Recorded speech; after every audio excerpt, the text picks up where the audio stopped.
Hey guys, Tom Barclay here. Just thought I'd do a little reaction to the announcement that Son Heung-min has completed, or is about to complete at least, his move to LAFC in America, the MLS. It's actually an MLS record transfer, believed to be more than £20 million, which is not far off the money that Spurs paid for him 10 years ago. And I'll go over some of the quotes he's had, Son, in his departure video, I suppose, for Spurs, along with Daniel Levy, in a second. But I think I want to start just with that transfer fee, in a way. I just think there is an argument to be had that Son Heung-min is the most valuable sort of value for money transfer in the history of the Premier League. I know other people will talk about Seamus Coleman, for example, at Everton for £60,000. I mean, that's an unbelievable transfer in itself. And there's many other free transfers and good signings over the years. And I haven't gone through all of them, so I'm not saying that Son would be top of my list, but I think there's definitely an argument to be had on it. I mean, when you consider not so much the fee they paid for him, albeit that is a bargain in anyone's mind, at any sort of period in the last sort of 10 years of the Premier League, 22 million is really good value for what he's produced. But just when you consider the impact he's had, the amount of fans that come over to watch Spurs from South Korea, when you go to South Korea, as I did a few years ago, and Spurs were claiming 12 million of the 51 million population, now Tottenham supporters. It's just been an unbelievable sort of commercial gain made from Spurs by signing Son. But it's more than that, isn't it? He's just I suppose there were sort of skeptics around the signing players from the Asian market earlier in the time of the Premier League.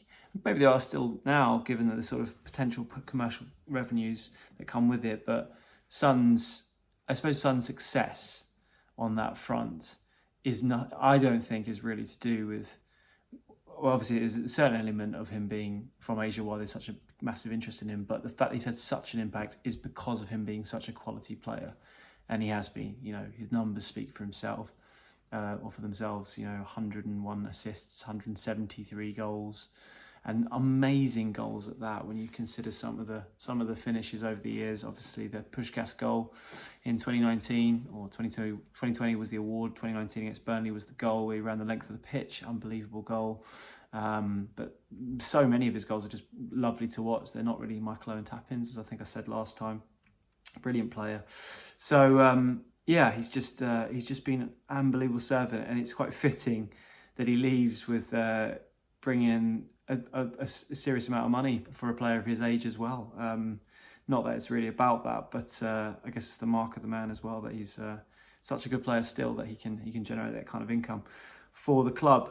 Let's talk about his comments that he said in quite a very tearful video that Spurs had put out, of this sort of 3 minutes or so of him reflecting on his decision to leave. He talks about it being the perfect time to leave, and I have to say I agree. I know I'm not a Tottenham fan, so I'm probably a bit more emotionless or less emotional going into things like this, and I hopefully am a bit more objective perhaps. I look at his performances, and whilst I don't think they're as bad as some have sort of claimed in the last couple of years, I suppose because they're frustrated that hasn't hit the same levels generally as the sky high levels, should I say, that he had shown in the years before that. There have still been plenty of incidents over the last plenty of matches and moments in the last couple of years where he has had a big impact, but it's obviously not quite the same as it was. And having that lasting image of him lifting the Europa League trophy, the one that he'd worked so hard to get back to fitness, even though he was not really that fit, to be honest, for the final, but to get on the pitch and see it through, and just what it meant, is iconic. It was an iconic image instantly when he lifted it, and to be honest, when he fell to the knees to the pitch at full time, with that sort of guttural roar that came out that instantly was sort of Tottenham heritage as it happened. But now that he's made this move, and nothing really can sort of tarnish that image, that legacy now. I mean, had he stayed on, had things not quite worked out, had he had his sort of struggling form last year descended even more, things might have been different. It's about time. Often it's about timing your exit, really, in football. It seems, and I think he's really timed it to perfection. He said in this sort of tearful address to the Spurs fans on the club's website, he said it was something he's reiterated a few times in his press conference, in his mix zone appearances after the Newcastle game. But he said it again here. It was probably one of the hardest decisions I ever made, so please don't be disappointed. I will be disappointed not seeing you on the pitch. I'll always be in your history books, and Spurs will always be in my heart, my family, and as a kid, you welcomed me, and as a grown-up, I'm leaving you, but there's always good timing. I always wanted to leave in a perfect way, where people can think about me in happy and proud moments, and this is the right time to say goodbye. Absolutely right. I think that's absolutely spot on. Really is. There's nothing really more to be said, really. I just think he's as disappointed as so many fans will be to see him leave, particularly his army of fans in particular. This way, he is enshrined as a Tottenham icon forevermore. I'd be interested to see what people will think about him compared to Kane now. I think people will probably look back and think Kane was probably the better player. Definitely the better goal scorer, but he's obviously more of a centre forward. So there's an argument to be had about Son getting the numbers that he did, playing out wide is if not better, then not far off similar achievement to what Kane produced as well. It's another one I'd like, be quite interesting to hear from you guys about that. But maybe more beloved because of the way it ended, ending on a trophy. Harry would have loved that to have happened, but it didn't. There's the sort of slight difference there. Daniel Levy actually some nice quotes, to be fair to him, in the announcement that he was leaving Son. And he said, Sonny is one of the greatest players to ever wear the famous lily white shirt, and he has been a joy to watch over the past decade. Not only is he a wonderfully gifted footballer, but he's also an incredible human being who has touched hearts and inspired people throughout the club and all over the world. The Europa League triumph in Bilbao was a truly magical moment in the club's history, and Sonny lifting the trophy is a perfect, lasting memory from his fantastic decade at Tottenham Hotspur. Sonny has given so much to this club, both on and off the pitch, and for that we are forever grateful. We wish him all the best for the future, and he will always be welcome back at the club as a beloved and cherished member of our Spurs family. I mean, it'd be interesting to see what Tottenham do going forward to sort of honour Son. I wonder if he'll have a statue. I mean, it can't be ruled out. He's the only player to lift a trophy for Tottenham in 17 years. The first one in 41 years to do it in Europe. I know obviously Daniel Levy's got his eyes on bigger prizes like the Champions League and the Premier League in his mind. But when you bring in the impact and the contribution from the goals and the assists and just performances all round from Son, and the way he was just so beloved by Spurs fans, or it still is, but throughout his time at the club, and the fact that they came close to obviously winning the Champions League and winning the Premier League, all these near misses.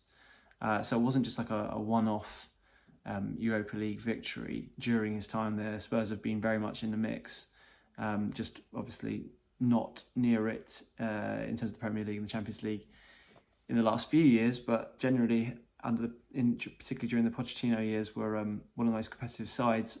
There is an argument to be had. It'd be interesting to see what they do going forward. Maybe time needs to move on for a bit, and then maybe a period of reflection before a decision on that is made. But yeah, nice words from Levy there on someone that I think is just pretty universally loved. It's quite rare to find someone who doesn't like Son. I'm sure there are some people out there, but he's just he seems a great guy. Definitely from my interactions albeit in the mix zones and press conferences, not like I know the guy at all, but he always comes across as so polite and so willing to give up his time. And I think Ange Postecoglou had some comments recently in The Athletic talking about him. People sort of forget how he's been living in a goldfish bowl, Sonny, that is, for so long. And that's absolutely right. It must be quite a weird experience to be him, but he doesn't. He definitely doesn't come across as what we might call in England a big-time Charlie. As a result, he's so humble. And that's hard. That must be hard. It must be so easy to just, so I haven't got time to speak to anyone. I don't care. I'm not interested. Why would I bother wasting my time speaking to the media or whatever it might be? But never in any way has he shown that kind of attitude. And it seems to have been exactly the same in training. And he's just beloved by all his previous managers, all his players, and the club itself. So a real, genuine, feel-good story. So best of luck to Son in the MLS with LAFC. A great signing for them. Obviously linking up with Hugo Lloris, his old Spurs pal. So let's see how he gets on. Just a couple of other bits and pieces. I'm off to Munich tomorrow for the Bayern Munich game, so I'll do a video after that match. So let's see what we learned. I do believe Joao Paulinho, I think, will have had his work permit in time, so he should be able to play against Bayern. Even though it's obviously his parent club, it's just a friendly, so I think he'll be able to make his debut for Spurs then.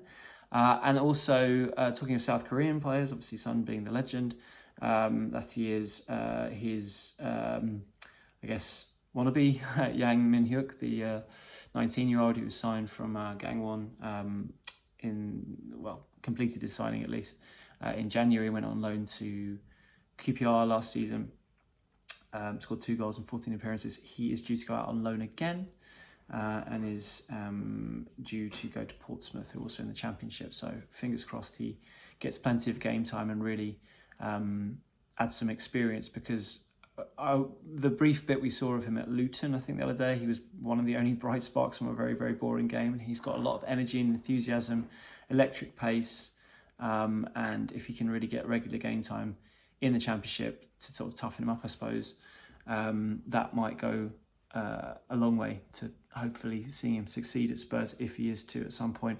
One of many young players to go out on loan from the club recently over the coming days. We've already seen, obviously, Michael Moore go to Rangers. We've seen Will Lancashire go on loan to Oxford, which is an interesting move. Also to the Championship, obviously. I know West Brom were interested with Ryan Mason, but I think Will Lancashire had quite an impression on Thomas Frank during this pre-season, as displayed by the way he got sort of minutes up front over Dane Scarlett at times. Very similar to this time last year in pre-season, where Ange Postecoglou was impressed by him and kept him around, obviously, but he didn't play that much. Obviously, he got that goal against Galatasaray, then he got sent off. Played against Ferencvaros as well. But yeah, he needs regular game time now. And I think Oxford, the thinking, particularly for them, why picking them from a Spurs point of view, is that there he should hopefully start quite regularly.